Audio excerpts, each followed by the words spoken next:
So earlier we have discussed some of the drawbacks or the limitations of the Taylor's theory of scientific management, which was mainly focused on enhancing the overall productivity in a growing market.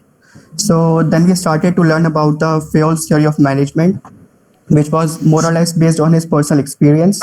So he more or less concentrated on accomplishing managerial efficiency. He also identified the four functions of management, that is planning, organizing, directing, and controlling.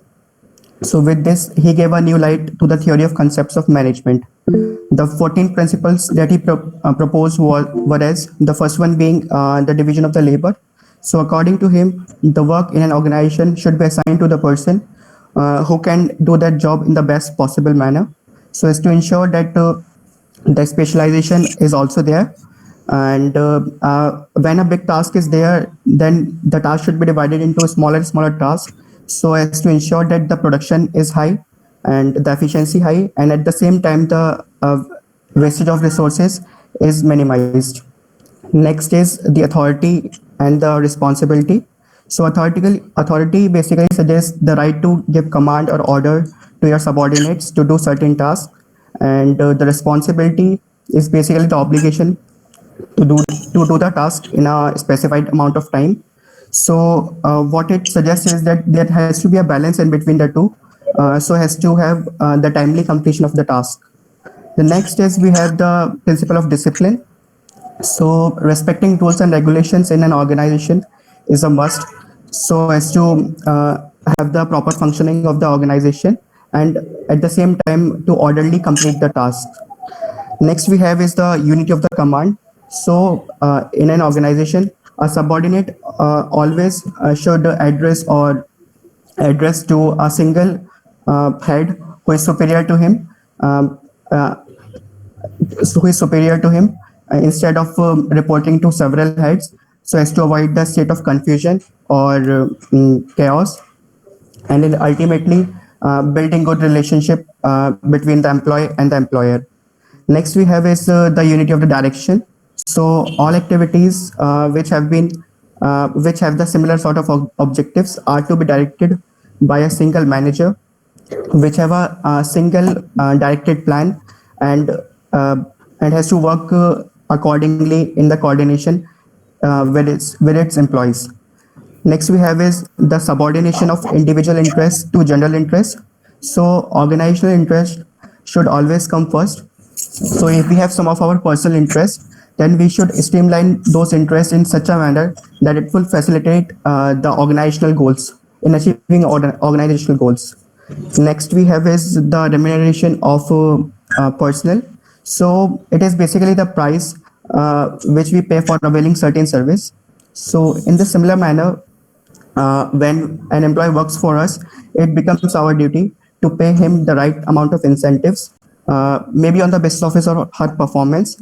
It will what it will do is that it will keep them motivated, and at the same time, the labor turnover will get reduced. Next, we have is centralization and decentralization of power. So, centralization of power is basically a situation wherein the power lies in the hands of a few individuals at the top level of an organization, whereas decentralization of power is a situation where power is evenly distributed. So both the scenarios are not ideal in an organization. So there has to be a place in between, wherein there is an involvement of the subordinates alongside the authority in the process of decision making. So what it will do is that it will facilitate faster decision making, and at the same time the misuse of the authority won't be there. Next we have is the scalar chain. So scalar chain is basically a chain of supervisors right from the top level to the bottom level, wherein there is a line of responsibility, authority, and communication within an organization, so as to ensure that the unity of command gets followed. Next we have is the principle of order, wherein which states that place for everything and everything in its place. So there has to be a right man at the right place at the right time in an organization. So there should be order for man and material in an organization so as to ensure that there is less wastage of time, increase in the efficiency, and smooth functioning of the organization.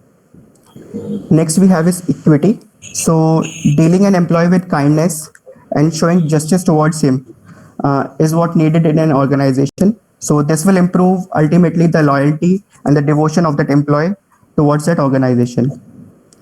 Next, we have the stability of tenure of personnel. Since we know that the hiring or the recruitment of an individual is already a very time consuming process and a lot of expenses incurred in it.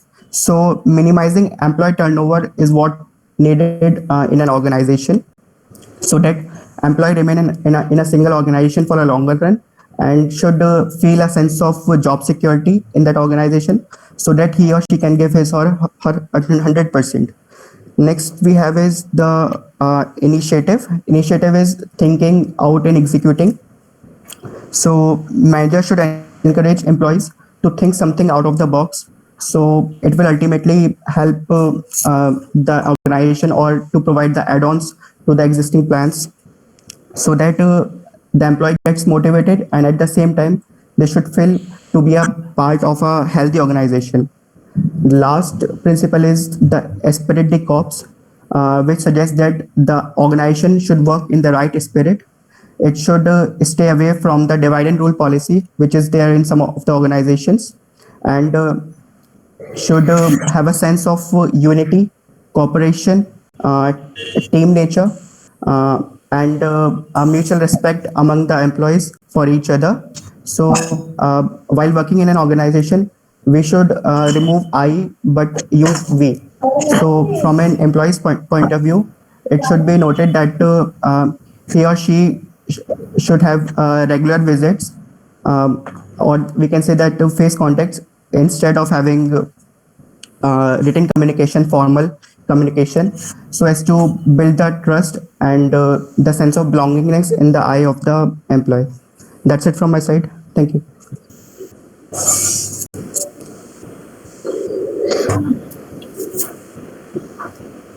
Thank you, Yash. Kamran Ansari, are you there? Yes, ma'am. Okay, can you please present your recap? Okay, ma'am. So, good morning, sir. Good morning, ma'am. Good morning to all my batchmates. I'm Kamran Ansari, and I'm here to present my recap of previous class. And as we all know that we have studied about. Kamran, your video is not on. Oh, sorry.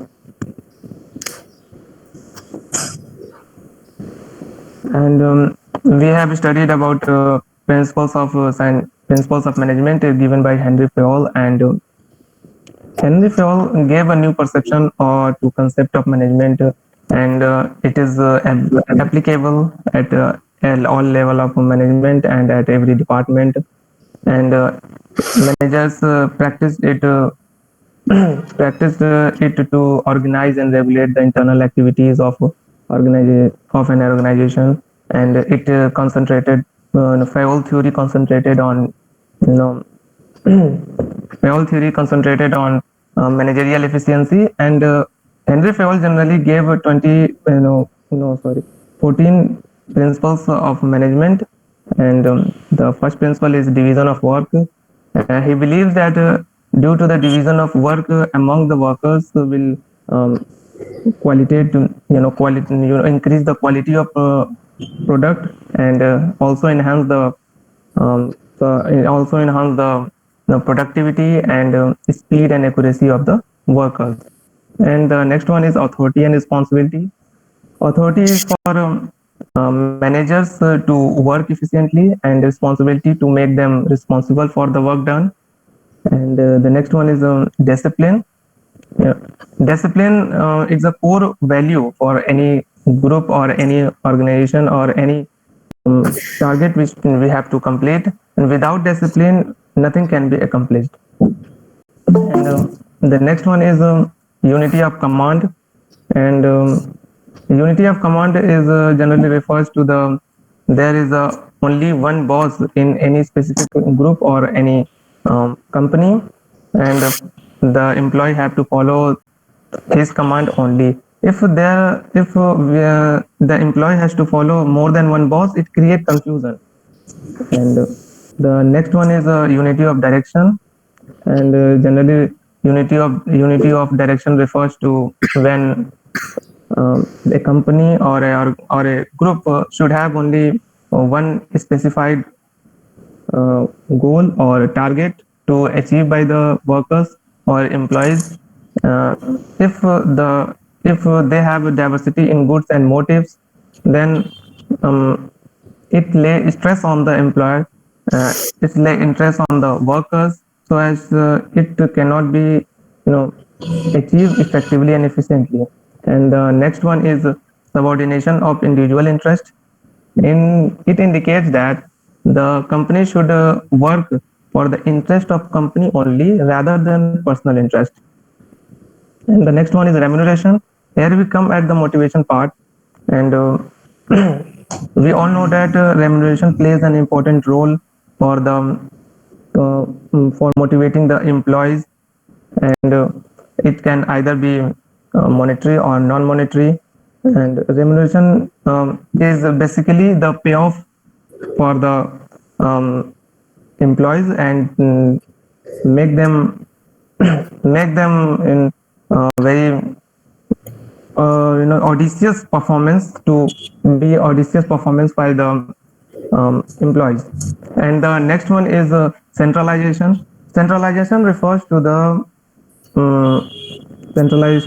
to the when the power of decision making is rest on top management rather than lower management system. And Henry Fayol stressed on that point that there must be a proper balance between centralization and decentralization. And the next one is scalar chain. Every employees must know who is their immediate senior and who is their junior, and a specific hierarchy steps from top to bottom. And so as every employees who need any consult, who they can contact to their immediate seniors. So it's a typically hierarchy steps from top to bottom. And the next one is equity. And with the equity, Henry Fayol emphasis on there must be a treatment of every employees with equality and respectfully. The manager must ensure that there has no any type of discrimination among the employee. Among the workers, there must not be any type of discrimination with them. And next one is stability. And here stability refers to the employee's job security. If an employee feel free to their job, feel secure to their job, they can deliver best of their worth, best of their mind, or best of their work. So job security is also a principle, and it's a principle. And the next one is initiative. The manager or management have to support and encourage the employee to take new initiatives within the organization, so as to the employees are very make interest with the organization, and make them worth to take any initiatives. And the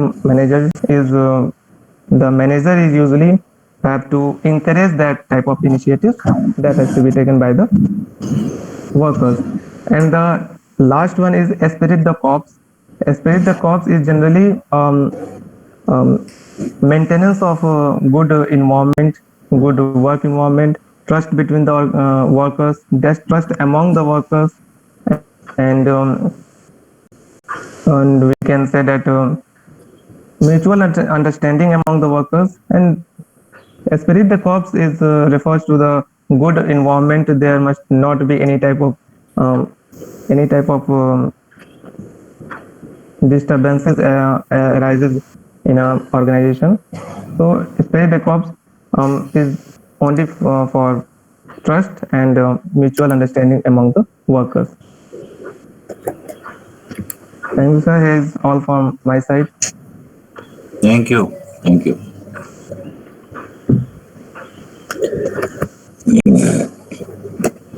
So we have listened to these two friends of ours, that is Yash Kulshrestha and Kamran. I know that it was not a very easy recap, in the sense that it is an extremely content-rich presentation, because all the 14 principles are to be described.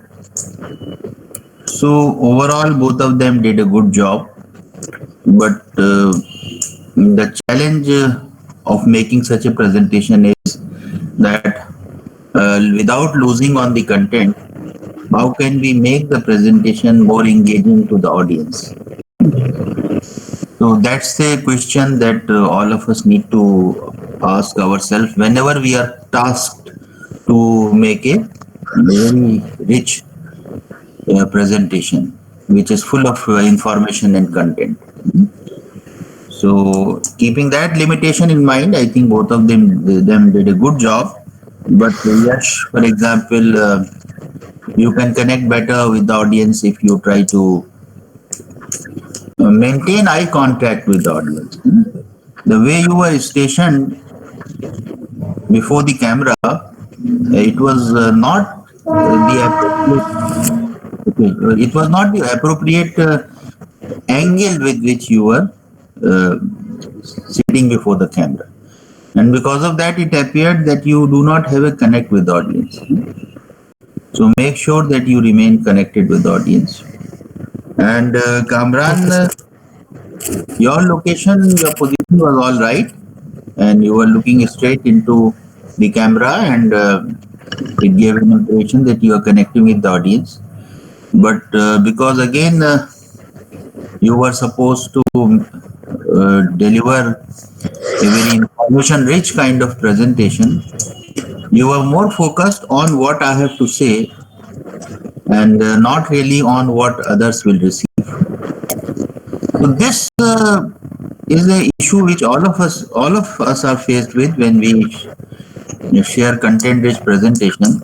Generally, there is a pressure to say what we know or what we have internalized, and not really ensuring that the ideas that we are sharing, they sync well with the audience.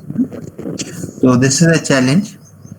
Now coming to the content part of it, I think Dr. Zareen has already explained. Unfortunately, I was in Delhi for an official work with the dean and the chairman, so I could not attend the session. But I understand that this is a challenging topic to cover. So just to impart greater depth to your understanding, I will ask you a few questions. Have you ever reflected on this question that Taylor, the proponent, that is Fayol, used the term principles? He could have used laws of management, for example, but he used the term principles of management.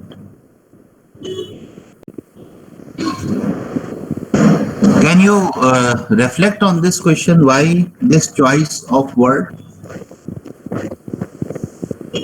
Sir, I think that he made these principles with the help of several experiment and observe the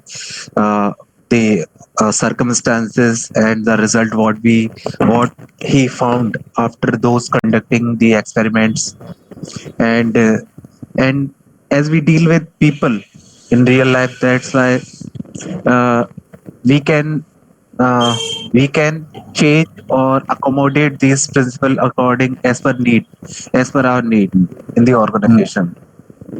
That's what I think, sir. So I think so law is something which is to be followed always, and principle is it is our assumption sort of thing. So we use the word principle rather than law. So there's no compulsion. Kanishka, you will have to repeat what you have said. Unfortunately, I could not. There was the voice was breaking, so I could not listen to it clearly. Can you repeat? Yes, sir. Sir, law is something which we have to follow always. And principle is like our assumption. So he used principle rather than law. So laws have to be followed always. Yes, sir. Yes, I think the first interjection was also on the same lines, that principles are as per the need. Anyone? Agnes wanted to say something. Sir, laws are basically Okay. So laws are always true. Laws are always true, sir. Laws are. Sir, laws are basically the general rules and ideas, whereas the sir principle name. Okay. Sir, firstly, principles are made, then by these principle laws came into the picture. You can write your observation on the chat box also. That would be even more efficient way to communicate your feelings on this issue.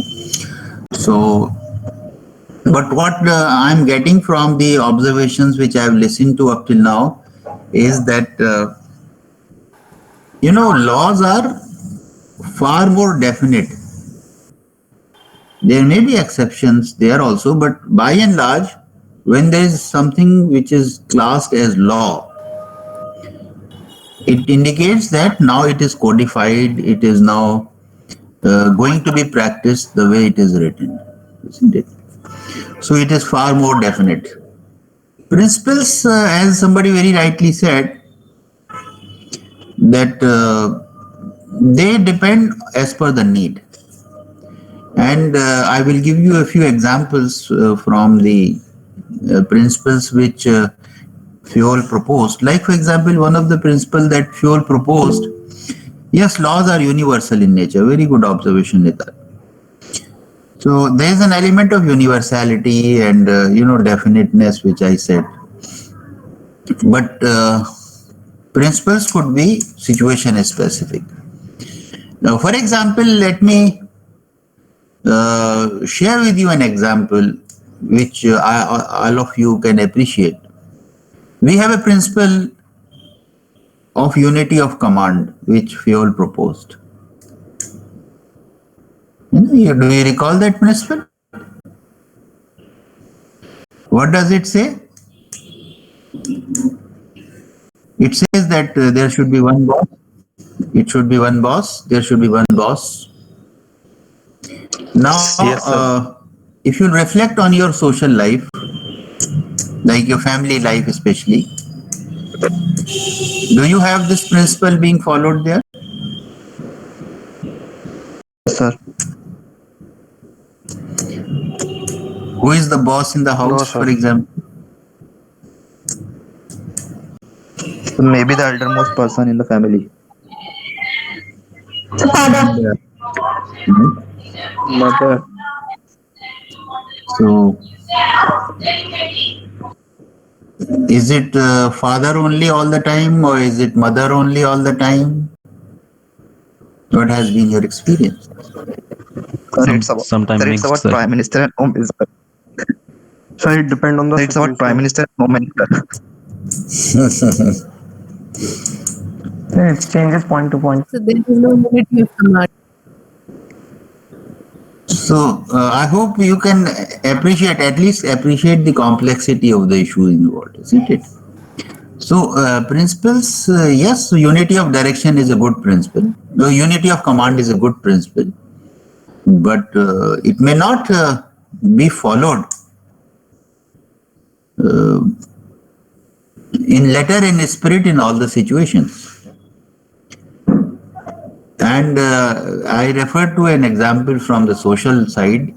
Even in the organizations, I have seen this principle being followed, not in letter and spirit. In fact, when we take up the third unit, organizing, there is a form which is called matrix form, where this principle is officially or recommended to be compromised.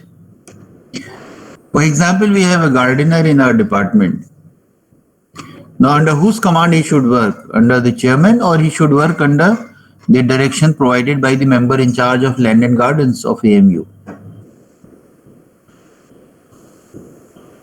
What do you think? In charge of land and garden. And he reports to the chairman, being the employee of the department. But there is a land and garden supervisor who comes and he guides him, this is how you should do the work. Because he is technically competent to supervise. The chairman may not be competent to supervise the gardening work. But whenever there is a leave issue or something, he approaches the chairman for sanction of leave or anything of that type, or any administrative support. For example, if you would need any implement, he would approach the chairman that I need this thing for my work. So unity of command is a principle which is a good principle, but it need not be followed in such a letter and spirit in all the situations.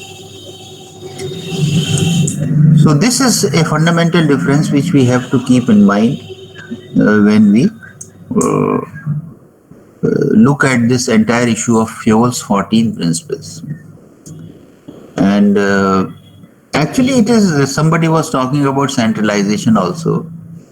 It is a question of proportion and balance, making the right judgment in which proportion I should use it.